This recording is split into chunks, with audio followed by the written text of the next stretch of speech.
Hi గారు, welcome to our channel. ప్రస్తుతం మనతో పాటు దాము బాలాజీ గారు, సీనియర్ జర్నలిస్ట్, వారితో ఒకసారి మాట్లాడదాం. సార్ నమస్కారం.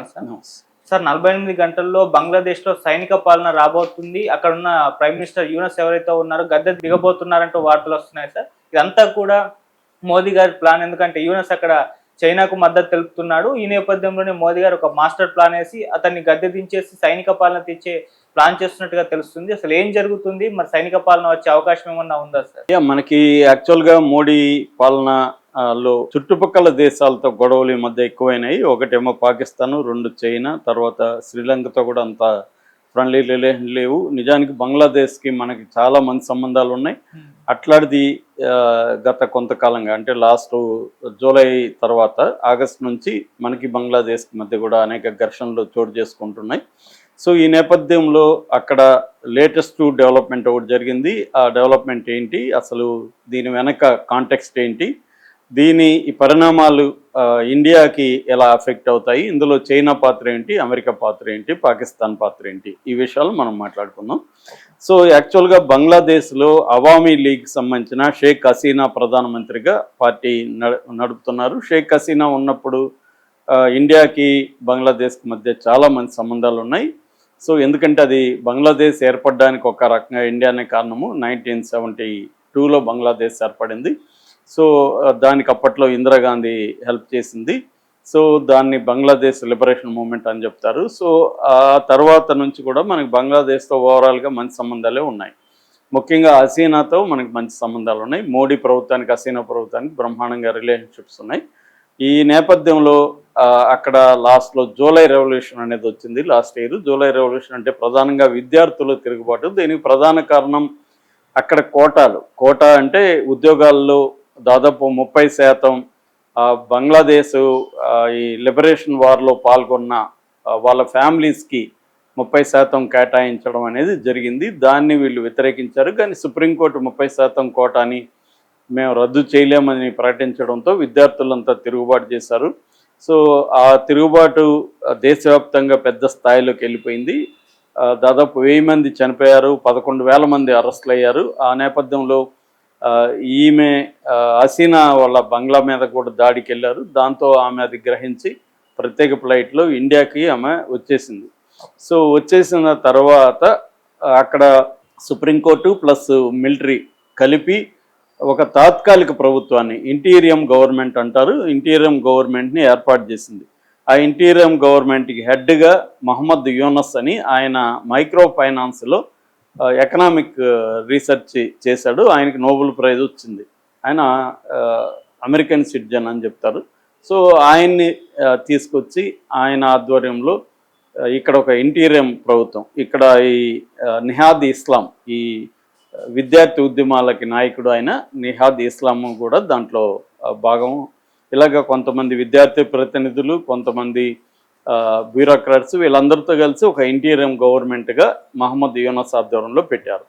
సో మహమ్మద్ యూనస్ ఆధ్వర్యంలో ఇంటీరియం గవర్నమెంట్ యొక్క కర్తవ్యం ఏమంటే, ముందుగా దేశంలో శాంతి భద్రతలు నెలకొల్పాలి, తర్వాత పరిస్థితులను చక్కదిద్దాలి, దాని తర్వాత ఒక పొలిటికల్ పార్టీలందరితో సయోధ్యగా ఉండి అందరినీ ఒక తాటి మీదకి తీసుకొచ్చి ఎలక్షన్స్ జరిపించాలి. ఇది ప్రధానంగా ఆయన ముందున్న కర్తవ్యం.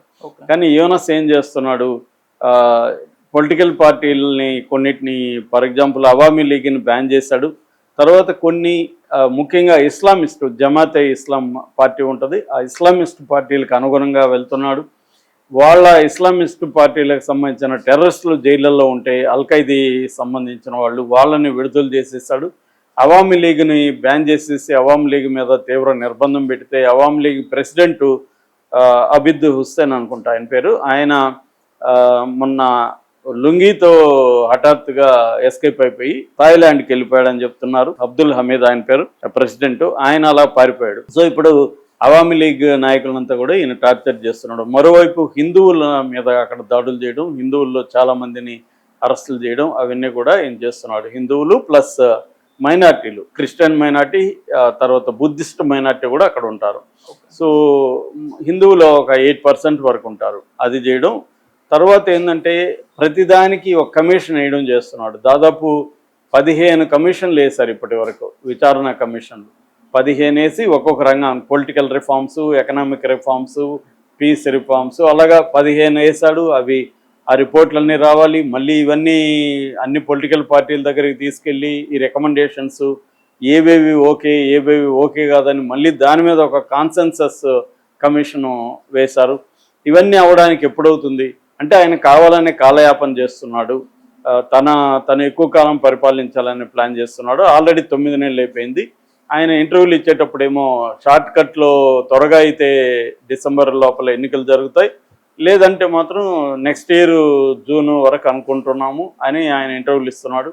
అంటే ఏదో ఒక నెపంతో ఆయన డ్రాగ్ ఆన్ చేసుకొని ఈ ఎన్నికలు జరపకుండా తనే ప్రెసిడెంట్ కాదు కానీ తనే పరిపాలిస్తున్నాడు కాబట్టి, తన ఆధ్వర్యంలో నడుస్తుంది కాబట్టి దీన్ని ఇలాగే కంటిన్యూ చేయాలనే ఒక ప్లాన్ ఆయన ఉన్నట్టుగా కనపడుతుంది. రెండవది, ఆయన ఈ బంగ్లాదేశ్లో ఫోకస్ చేయకుండా చైనా లాంటి దేశాలతో స్నేహం చేయడం, చైనాలోకి తిరగడం, ఎక్కువగా విదేశాలకు వెళ్ళడం చేస్తున్నాడు.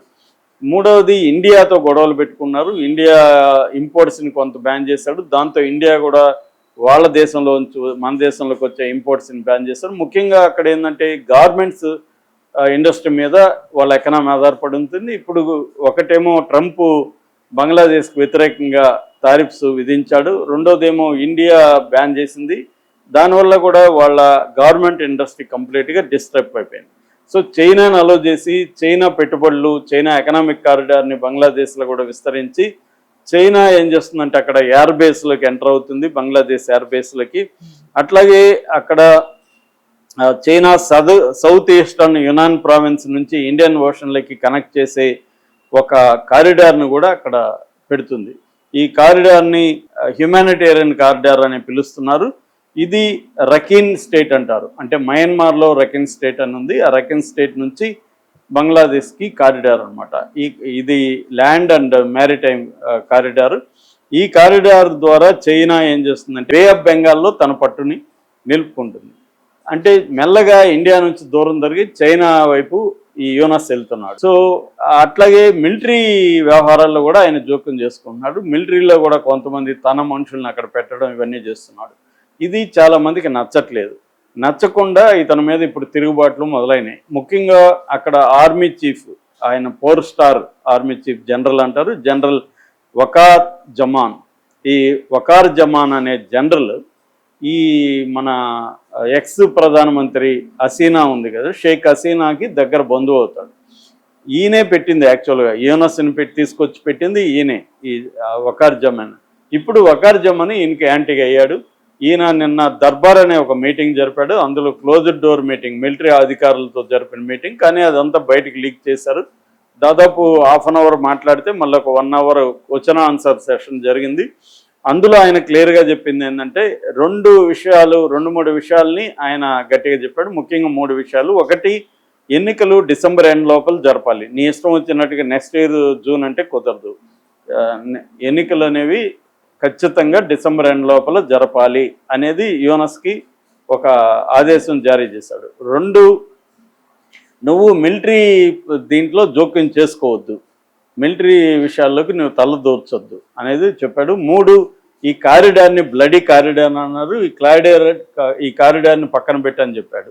ఈ 3 విషయాల్ని ఆయన చెప్పాడు. కారిడార్ వల్ల ప్రాబ్లం ఏంటంటే ఈ రఖైన్ అనే స్టేట్ ఏదైతే ఉందో అది మయన్మార్లో ఉంటుంది. మయన్మార్లో 2021లో మిలిటరీ రెబల్స్ తిరుగుబాటు చేశారు. రెబల్స్ ఆధ్వర్యంలో ఆ కంట్రీ ఉంది. అమెరికా ఏం చేసిందంటే బర్మా యాక్ట్ అనే ఒక చట్టాన్ని అక్కడ తీసుకొచ్చి అమెరికా ఈ రోహింగ్యాలు ఈ మిలిటరీకి వ్యతిరేకంగా ఇప్పుడు ఏదైతే ప్రభుత్వం మయన్మార్లో ఉందో ఆ ప్రభుత్వానికి వ్యతిరేకంగా అక్కడ కొన్ని ఆర్మ్డ్ గ్రూప్స్ పోరాడుతున్నాయి, రెబల్ గ్రూప్స్. వాళ్ళకి ఆయుధాలు ఇచ్చేదాని కోసం బంగ్లాదేశ్ను ఉపయోగించుకుంటుంది అమెరికా. సో ఈ పేరుతో అమెరికా అక్కడ టెస్ట్ వేయాలని ప్లాన్ చేస్తుంది అనేది ఈయన ఇప్పుడు జనరల్ వకార్ ఈయన వ్యతిరేకిస్తున్నాడు. సో అక్కడ ఇంకో ప్రాబ్లం ఏంటంటే రోహింగ్యాలు అక్కడ నుంచి ఈ మయన్మార్ను నేను చెప్పిన రఖీన్ స్టేట్ నుంచి దాదాపు 10 లక్షల మంది బంగ్లాదేశ్కి వచ్చేసారు. అక్కడ వాళ్ళు సిటిజన్స్గా మయన్మార్లో గుర్తించట్లేదు వాళ్ళని, వాళ్ళు ఇటు వచ్చారు. ఇప్పుడు వీళ్ళు క్యాంప్స్లో ఉన్నారు. ఈ 10 లక్షల మందిలో కూడా రెబల్ గ్రూప్స్, మిలిటరీ గ్రూప్స్ తయారవుతున్నాయి. ఆర్ముడ్ ఇది కూడా పెద్ద తలనొప్పిగా యూనస్కు మారింది. సో అట్లాగా ఇప్పుడు యూనస్కి అన్ని వైపుల సమస్యలు చుట్టుముట్టాయి. యూనస్ నిన్న జరిగిన మీటింగ్లో నేను రిజైన్ చేయబోతున్నానని చెప్పినాడని ఈ నిహాద్ ఇస్లాం స్టూడెంట్ నాయకుడు ప్రకటించాడు. సో ఆయన రిజైన్ చేస్తే అప్పుడు ఇది మిలిటరీ కమాండ్లోకి వెళ్తుంది. మిలిటరీ కంట్రోల్లో ఉండి ఎమర్జెన్సీ విధించి అన్ని పార్టీల సమావేశం వేసి ఈ బ్యాన్ కూడా అవామీ లీగ్ మీద బ్యాన్ ఎత్తేసి సో అందరూ కలిసి ఎన్నికలకు వెళ్దాం అనేది వకార్ జమాన్ యొక్క ప్లాన్. ఆయన పరిపాలించాలని వకార్ జమాన్ అనుకోవట్లేదు. అంటే ఎక్కడైతే పాకిస్తాన్లో ఎట్లయితే అసీం మునీర్ తన కంట్రోల్లో పెట్టుకున్నాడో ఇక్కడ వకార్ జమాన్ అలా పెట్టుకోవాలని లేదు. వకార్ జమాన్ చెప్పేది ఏంటంటే ప్రజాప్రభుత్వం ఉండాలి, free fair and inclusive election జరగాలి అనేది ఆయన డిమాండ్. ఇంక్లూజివ్ ఎలక్షన్స్ అంటే అర్థం అన్ని పార్టీలకి సమాన అవకాశాలు ఇవ్వాలి. అంతేగాని అవామీ లీగ్ అతిపెద్ద పార్టీ అవామీ లీగ్ని బ్యాన్ చేసేసి మిగతా పార్టీలతో ఎలక్షన్ జరపాలని యూనస్ అనుకుంటున్నాడు. దాన్ని నేను అలో చేయనని ఆయన చెప్తున్నాడు. సో దీని వెనక మోడీ ఉన్నాడనే దీన్ని మోడీ మీడియా బలంగా తీసుకొస్తుంది. అంటే మోడీ చూడు బంగ్లాదేశ్ని ఎంత ఇబ్బంది పెడుతున్నాడో. అంటే పాకిస్తాన్ ఇండియా వార్లో మోడీకి పరువు పోయింది. ఎందుకంటే ట్రంప్ నేనే వీళ్ళిద్దరు సమస్య పరిష్కరించాను, వీళ్ళిద్దరిని బెదిరించాను, ట్రేడ్ ఇవ్వనని చెప్పాను, దాంతో ఇద్దరు చర్చలకు వచ్చారనేది ఆయన చెప్తున్నాడు. కాబట్టి పరువు పోయింది. ఆ పరువును కాపాడుకోవడం కోసం మోడీని ఎలివేట్ చేయడం కోసం ఇప్పుడు బంగ్లాదేశ్ పరిణామాల్లో కూడా మోడీనే ఉన్నాడు అని వీళ్ళు చెప్తున్నారు. అఫ్సల్గా చూసుకున్నప్పుడు మోడీ ప్రభుత్వం దీని పట్ల జాగ్రత్తగా స్పందిస్తుంది. ఎందుకంటే ఇది ట్రంప్ కూడా బంగ్లాదేశ్కి వ్యతిరేకంగానే ఉన్నాడు, యూనస్కి వ్యతిరేకంగానే ఉన్నాడు. ఎందుకంటే యూనస్ని అంతకుముందు జో బైడెన్కి సంబంధించి డీప్ స్టేట్ అంటారు. డీప్ స్టేట్ అంటే గవర్నమెంట్ కాకుండా అక్కడ మిలిటరీ సంబంధించిన కాంట్రాక్టులు కావచ్చు, పెద్ద పెద్ద కంపెనీస్ కావచ్చు, వీళ్ళు వేరే దేశాల్లో తమ వ్యాపార ప్రయోజనాలకు అనుగుణంగా గవర్నమెంట్స్ని మార్చేయడం అనేది చేస్తూ ఉంటుంది. దాన్ని డీప్ స్టేట్ అంటారు. అలాంటి డీప్ స్టేటే ఇక్కడ హసీనాను తరిమేసి ఈయన్ని తీసుకొచ్చి పెట్టారనేది ఒక వెర్షన్ అన్నమాట. సో ఏదేమైనా బంగ్లాదేశ్లో కూడా మిలిటరీ పరిపాలన వచ్చే అవకాశం ఉంది అనేది చెప్తున్నారు. ఈ పరిణామాల వల్ల మనకేందంటే ప్రాబ్లం, మనకి బంగ్లాదేశ్ 4000 కిలోమీటర్ల పొడవున్న ఇది ఉంది, సరిహద్దు ఉంది. అందువల్ల మనకి వాళ్ళకి అనేక ఇష్యూస్ ఉన్నాయి. అక్కడ త్రీస్తా ప్రాజెక్ట్ ఉంది, దాన్ని కూడా యూనస్ $1 బిలియన్ తీసుకొని చైనాకి ఇచ్చేస్తున్నాడు.